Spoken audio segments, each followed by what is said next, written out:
अध्यक्ष महोदय, भारत के यशस्वी प्रधानमंत्री श्री नरेंद्र मोदी जी ने भारत के अन्नदाता के जीवन स्तर को सुधारने के अनेकों सकारात्मक कदम उठाए हैं और हमारी राज्य सरकार ने भी पशुपालन को बढ़ावा देकर इस दिशा में अपना योगदान सुनिश्चित किया है। विशेष रूप से गरीब, भूमिहीन और सीमांत किसान पशुपालन के माध्यम से अपनी आय को बढ़ा सकता है।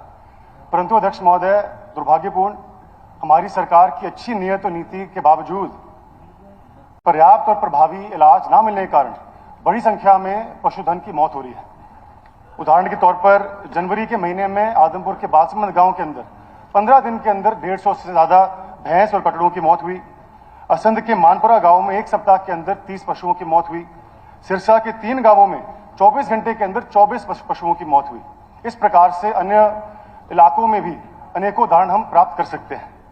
महोदय, हरियाणा की सरकारी पशु अस्पतालों में डॉक्टर, सर्जन, गायनोकोलॉजिस्ट, VLDA, दवाइयां एवं अन्य चिकित्सा उपकरणों का भी अभाव है। राज्य में 15-20 गांवों पर एक वेटनरी सर्जन है, जिसके कारण सही समय पर इलाज नहीं मिल पाता। विभागीय आंकड़ों के अनुसार हरियाणा में वेटनरी सर्जन की 1/3 पोस्ट खाली पड़े हुए हैं। यहां तक कि कई जिलों में 50% तक पोस्ट रिक्त पड़े हुए हैं। इसके चलते लोगों को अक्सर झोलाछाप डॉक्टरों के पास जाना पड़ता है, जिसके कारण पशुओं की मौत हो जाती है।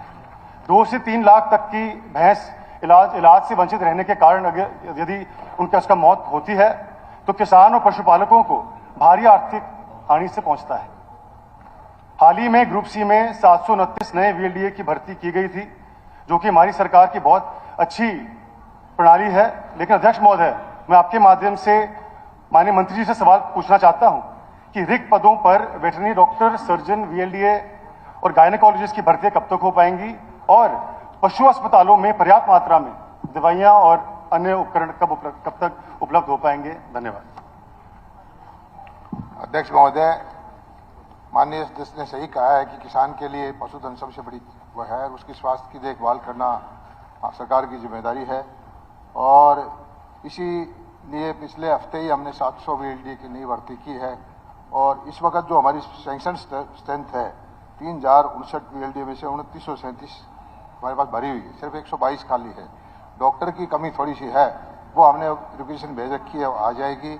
इसके अलावा भी हमने 25 तारीख को हम 70 मोबाइल वैन चला रहे हैं। कॉल सेंटर 1 होगा और उस वैन से जो फार्मर की पशु बीमार होगा घर में जा करके डॉक्टर दवाई और वेटरनरी सर्जन से घर में जाएगा। हम खुद मॉनिटर करेंगे कि कितनी देर में जा करके उसका इलाज हुआ है, ये भी देखेंगे, फार्मर से पूछेंगे कि वो संतुष्ट है कि नहीं है। इसके अलावा माननीय सदस्य ने बताया कि इनके पशुओं की मौत हुई। हरियाणा में पशु बीमा योजना है और 100 रुपये में 200 रुपये में हम बीमा करते हैं। 62 सब देश में सबसे ज़्यादा 10-11 लाख के आसपास बीमा पशुओं का हमारे यहाँ हुआ है। 60 करोड़ रुपये से ज़्यादा की मुआवजा राशि हमने पशुपालकों को दी है। मैं समझता हूँ कि अगर कोई ऐसा बीमित पशु होगा जिसकी मौत हुई है तो उसको मुआवजा हम दिलवाएंगे और इस योजना का लाभ अपने उनको कहो उठाएं।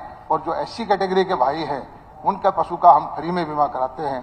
तो पशुपालकों के लिए बहुत सारा काम करने की सरकार की दवाइयाँ भी हमने रिक्वेशन कर दी है कि अब जो अगले 100 करोड़ रुपए की दवाइयाँ हम जो खरीदने का हमारी रेट कॉन्टेक्ट करने की योजना है। धन्यवाद अध्यक्ष महोदय। मंत्री जी ने बीमा का जिक्र किया तो मैं आपके माध्यम से पशुपालन और डेयरी विभाग से प्रार्थना करना चाहता हूं कि पशु का बीमा उसकी कीमत के अनुसार हो। आज यदि भैंस 2 लाख की हो, 20 लाख की, तो पशुपालक को 60,000 बीमा मिलता है। गाड़ी हम खरीदते हैं तो मारुति का कम, मर्सिडीज का ज्यादा बीमा मिलता है। उसी प्रकार से कीमत के अनुसार बीमा हो, ये मेरा विनम्र सुझाव है। साथ ही अध्यक्ष महोदय, भेड़ और बकरी चराने वाले सबसे कमजोर और गरीब होते हैं और यदि भेड़ या बकरी को बीमारी पड़ती है तो झुंड के झुंड इकट्ठे मर जाते हैं। वर्तमान में कोई प्रावधान बीमा का नहीं है, तो मेरी आपके माध्यम से कोई सप्लीमेंट्री क्वेश्चन नहीं है, विनम्र सुझाव है कि भेड़ और बकरी पर भी बीमा हमारे किसानों पशुपालकों को मिले। आपका बहुत